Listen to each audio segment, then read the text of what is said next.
السلام علیکم ورحمۃ اللہ وبرکاتہ۔ اصلی نقلی کی پہچان کرنے والا اندھا۔ ایک راجہ تھا، اس کے پاس ایک اندھا آدمی گیا اور کہنے لگا، حضور میں 3 باتیں جانتا ہوں۔ راجہ نے پوچھا، وہ کون سی باتیں ہیں جو تو جانتا ہے؟ نابینا نے کہا، نمبر 1 گھوڑوں کی پہچان جانتا ہوں کہ اصلی ہیں یا نقلی۔ نمبر 2 موتیوں کی پہچان جانتا ہوں کہ سچے ہیں یا کھوٹے۔ نمبر 3 آدمی کی پہچان جانتا ہوں کہ کس خاندان سے ہے۔ اس کی یہ باتیں سن کر راجہ نے وزیر سے کہا، اس کو رکھ لو، کبھی کام آ جائے گا، اور اس کو روزانہ 500 گرام چاول اور 250 گرام دال دے دیا کرو، کھائے گا اور پڑا رہے گا۔ راجہ کے حکم کے مطابق اس کو رکھ لیا گیا۔ کچھ دنوں کے بعد گھوڑوں کا ایک بہت بڑا سوداگر بہت سے گھوڑے لے کر آیا تو راجہ نے درباری نوکری سے کہا کہ جا کر دیکھو، کوئی اچھا گھوڑا ہو تو ہماری سواری کے لیے خرید لو۔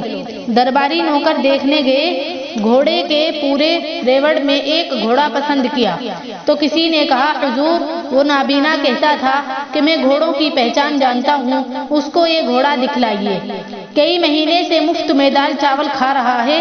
راجہ نے کہا، ارے ہاں، اس اندھے کو بلا لاؤ۔ راجہ کے کہنے سے نابینا بلا کر لایا گیا۔ راجہ نے کہا، ابے اندھے، تو کہتا تھا کہ میں گھوڑوں کی پہچان جانتا ہوں، ہمارے لیے ایک گھوڑا درباریوں نے پسند کیا ہے، اس کو دیکھ تو وہ کیسا ہے؟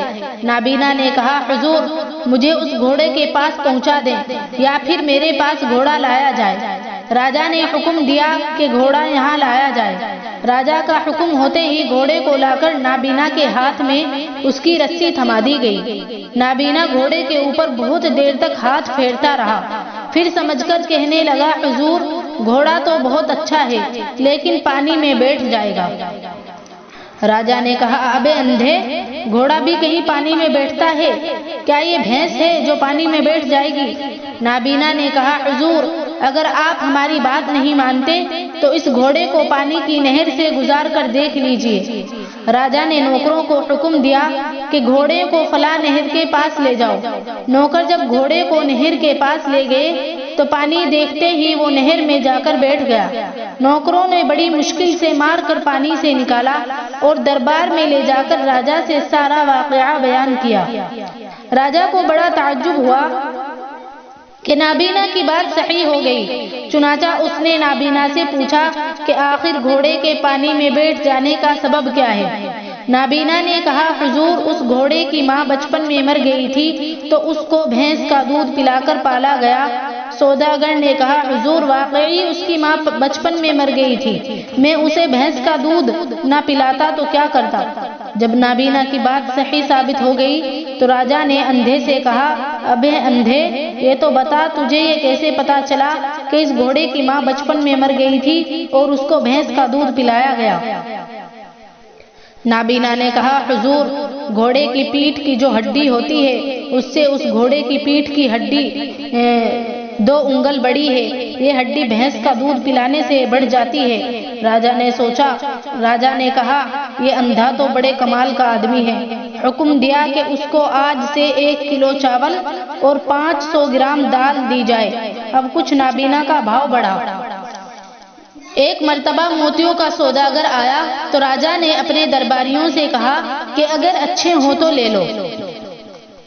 درباریوں نے کہا، حضور وہ نابینا کہتا تھا کہ میں موتیوں کی پہچان بھی جانتا ہوں، اس کو بلا کر موتیوں کی جانچ کرا لے۔ راجہ نے کہا، ہاں یہ اچھا تم نے یاد دلایا۔ راجہ نے حکم دیا کہ اندھے کو فوراً دربار میں حاضر کرو۔ جب نابینا دربار میں آیا تو راجہ نے کہا، ابے اندھے، تو نے کہا تھا کہ موتیوں کی پہچان جانتا ہوں، ہمارے آدمیوں نے چند موتی پسند کیے ہیں اور ہمیں بھی پسند ہے، بتاؤ یہ سچے ہیں یا کھوٹے؟ نابینا نے کہا، موتی ہمارے ہاتھ میں دے دیجئے۔ موتی اندھے کے ہاتھ میں دے دیے گئے۔ نابینا نے ان موتیوں کو اپنے منہ میں ڈال کر 10 منٹ کے بعد نکالا اور کہا، حضور یہ موتی بالکل کھوٹے ہیں۔ راجہ نے موتی کے سوداگر کو بلا کر کہا، یہ ہمارا نابینا آدمی بہت تجربے کار ہے، یہ کہتا ہے کہ موتی بالکل کھوٹے ہیں، تم ایسے کھوٹے موتی لے کر ہمارے دربار میں تجارت کے لیے آئے ہو؟ سوداگر نے کہا، حضور سچ ہے، یہ موتی بالکل کھوٹے ہیں، مگر میں انہیں صرف اس نیت سے لے کر آیا تھا کہ اس کی پہچان کرنے والا بھی کوئی ہے کہ نہیں۔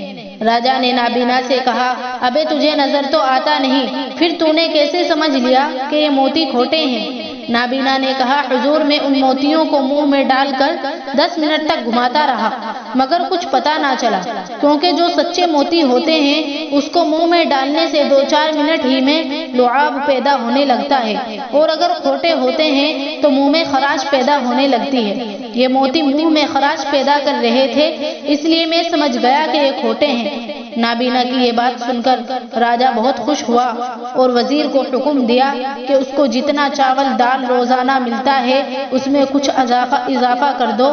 وزیر نے 1 پاؤ چاول دال کا اضافہ کر دیا۔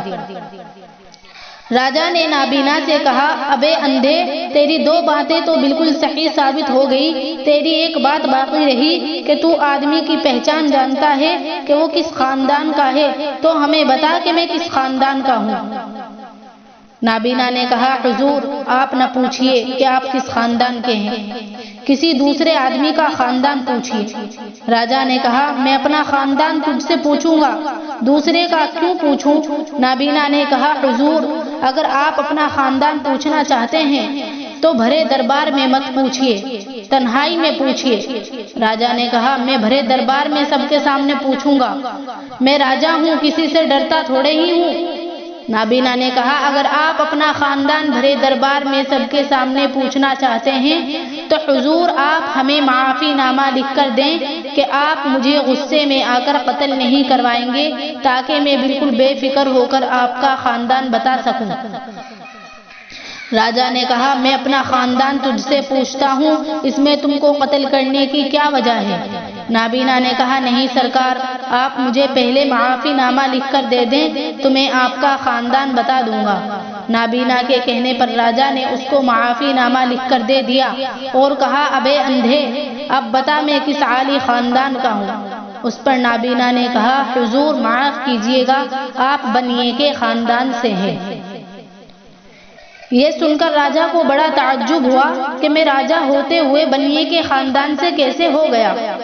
نابینا نے کہا، حضور آپ کی امی صاحبہ ابھی زندہ ہیں، ان سے جا کر آپ پوچھ لیجئے۔ راجا اپنی امی کے پاس گیا اور کہا، امی ایک اندھا آیا ہوا ہے، وہ بہت تجربہ کار ہے، اس نے گھوڑے کی پہچان بتا دی، موتیوں کی پہچان لیا کہ اصلی ہے یا نقلی۔ میں نے اپنے کو پوچھا کہ میں کس خاندان کا ہوں تو کہتا ہے کہ تو بنیے کے خاندان سے ہے، کیا یہ سچ ہے؟ تو اس کی امی نے کہا، بیٹا یہ بات بالکل سچ ہے۔ تو راجا نے کہا، وہ کیسے؟ اس کی امی نے کہا کہ ہمارے کوئی اولاد نہیں تھی، راجدھانی میں 2-4 مخصوص آدمیوں نے مشورہ دیا کہ کسی بچے کو گود لے لیا جائے اور خوشی میں شہنائیاں اور باجے بجائے جائیں اور اعلان کر دیا جائے کہ راجا کے گھر لڑکا ہوا ہے۔ اگر ایسا نہیں کیا جائے گا تو پھر یہ راج پاٹ اور حکومت کون کرے گا؟ لہٰذا ان لوگوں کے مشورے کو قبول کر لیا گیا اور شہر میں تلاش ہونے لگی کہ کسی کے گھر خوبصورت اور تندرست بچہ پیدا ہو تو اس کو گود لے لیا جائے۔ اتفاق سے تمہارا جنم ایک بنیے کے گھر ہوا، تم خوبصورت اور تندرست تھے، لوگوں نے تم ہی کو گود لینے کا مشورہ دیا تو تم ہی کو گود لے لیا گیا۔ خوب دھوم دھام ہوئی اور اعلان کر دیا گیا کہ راجا کے گھر لڑکا پیدا ہوا ہے۔ اس کی امی نے پوچھا، بیٹا یہ بات تو صرف 2-4 آدمیوں کے علاوہ اور کسی کو معلوم نہیں کہ تم نے مجھے گود لیا ہے، اس اندھے کو کیسے پتا چلا؟ یہ تو بہت ہی تعجب کی بات ہے۔ اس کی امی نے کہا، اس اندھے سے پوچھ تو صحیح کہ تجھے کیسے معلوم ہوا کہ تو بنیے کے خاندان سے ہے؟ راجا نے اندھے کو بلا کر کہا، تیری بات تو بالکل صحیح ہے، لیکن میری امی کہتی ہیں کہ یہ بات تو کسی کو معلوم نہیں، اس اندھے کو کیسے معلوم ہو گیا؟ راجا نے کہا، ابے اندھے، تو وہاں کہاں چھپ کر کھڑا تھا یا کسی نے تجھے بتایا؟ آخر اتنا بڑا راز تجھے کیسے معلوم ہوا؟ نابینا نے کہا، حضور نہ تو میں وہاں کہیں چھپا ہوا تھا، نہ مجھے کسی نے بتلایا، اور نہ ہی میں نے کسی سے پوچھا۔ یہ بات بڑی آسانی سے مجھے معلوم ہو گئی، اس طریقے پر کہ جب میری دو باتیں آپ کے سامنے صحیح ثابت ہو گئی تو اگر آپ کسی اچھے خاندان سے ہوتے تو مجھے انعام میں زمین جاگیر دیتے یا مکان ہی رہنے کے لیے دیتے، اگر اتنا نہ ہوتا تو کچھ رقم تو ضرور ہی انعام میں دیتے، لیکن آپ نے جب بھی انعام دیا تو دال چاول ہی دیا۔ اس سے صاف معلوم ہو گیا کہ آپ بنیے کے خاندان سے ہیں۔ یہ سن کر بادشاہ خاموش ہو گیا۔ فائدہ: مزاج، شرافت، تہذیب، بول چال اور رہن سہن میں نسل اور خاندان کا بہت بڑا دخل ہے۔ آدمی جس خاندان کا ہوتا ہے اس خاندان کی تہذیب، عادات و اطوار اور سوچ و فکر نمایاں طور پر اس میں پائی جاتی ہے، جس کی وجہ سے ایک مردم شناس انسان پہچان لیتا ہے کہ سامنے والا آدمی کس خاندان کا ہے۔ السلام علیکم ورحمۃ اللہ وبرکاتہ۔